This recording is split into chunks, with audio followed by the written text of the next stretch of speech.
Hello friends, you are welcome to my channel. हम पढ़ रहे थे NEET chemistry objective NCERT at your fingertips, fourth chapter chemical bonding and molecular structure. MCQ corner पढ़ रहे थे। इसमें next है question number 13, based on ionic और electrovalent bond. Two elements X and Y combine to form a compound XY. Under what conditions the bond formed between them will be ionic? तो ionic bond formation की condition हमने पढ़ी होगी। Necessary condition है, option A है, if the difference in electronegativities of X and Y is 1.9। ये this is not right answer. Option B, if the difference in electronegativities of X and Y is more than 1.9, तो ये हमारा right answer है। Difference कितना होना चाहिए? 1.9 से अधिक होना चाहिए, ज्यादा होना चाहिए, more than 1.9।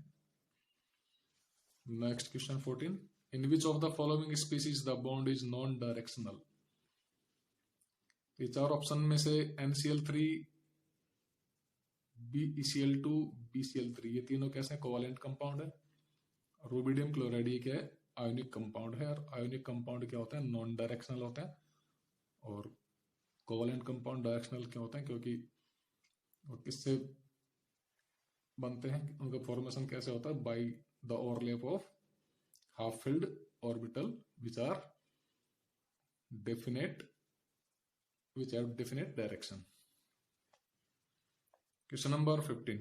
Sodium chloride has a crystalline structure made up of sodium ion and chloride ions. Why does NaCl not conduct electricity in solid state?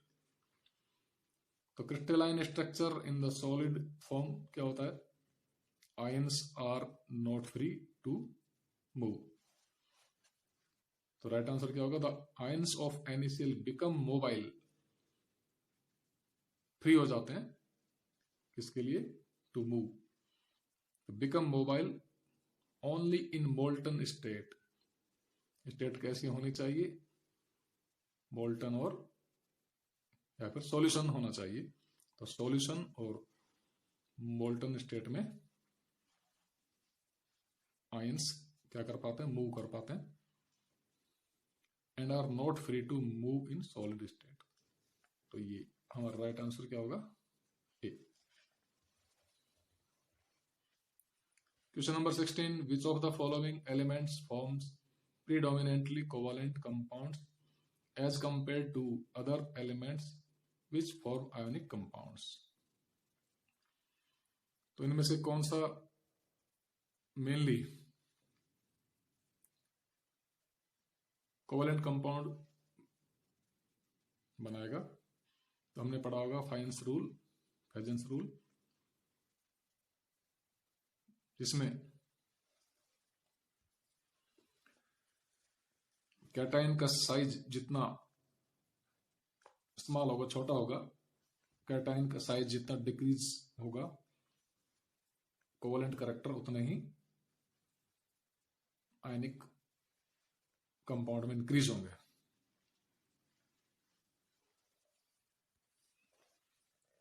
तो इन चारों में से बेरिलियम सबसे छोटा है साइज में, तो इसमें ज्यादा कोवेलेंट कैरेक्टर प्रोड्यूस होंगे और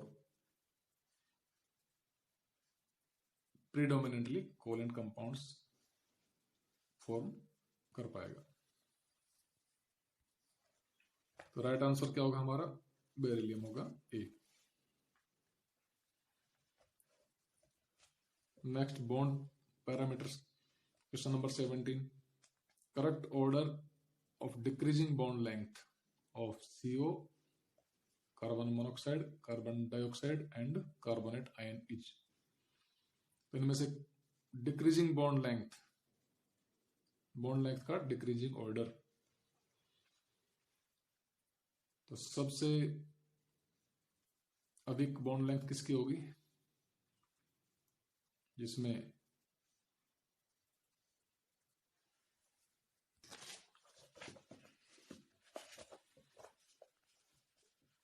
कार्बन मोनोऑक्साइड में ट्रिपल बॉन्ड, CO2 में 2 डबल बॉन्ड है और CO3 में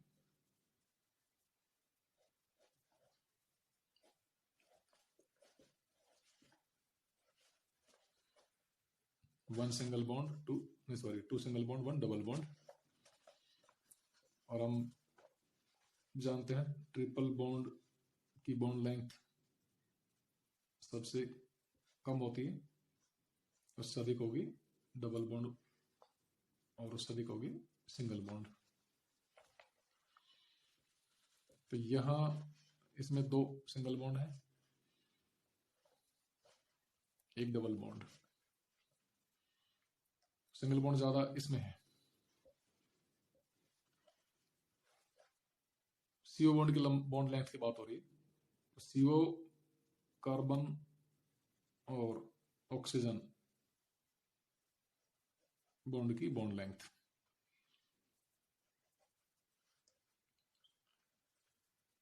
सबसे अधिक कार्बोनेट आयन की CO3 2-, उससे कम CO2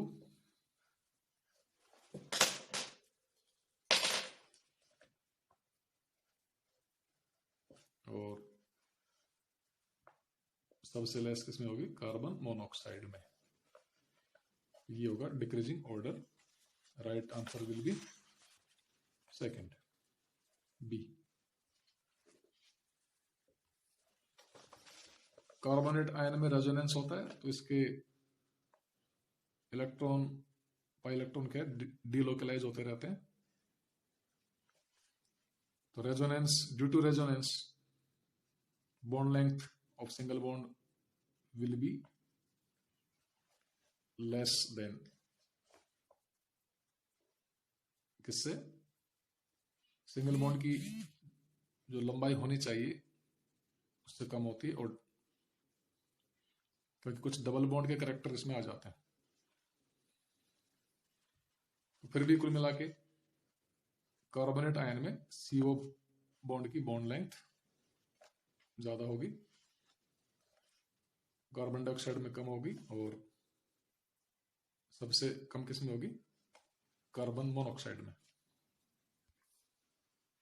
question number 18, correct sequence of bond length in single bond, double bond and triple bond of carbon is. अभी हमने पढ़ा था ट्रिपल बॉन्ड की सबसे लंबाई कम होती है,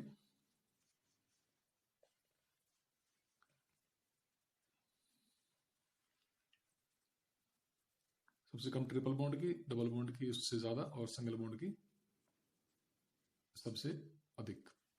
right answer will be second B. Question 19, which of the following will be the strongest bond. Strongest bond के लिए क्या होना जरूरी है, difference in electronegativities of atoms will be high, should be high. Electronegativity हम देखेंगे, क्लोरीन की होती है 3.5, सॉरी 4, ऑक्सीजन की 3.5, डिफरेंस कितना 0.5 का।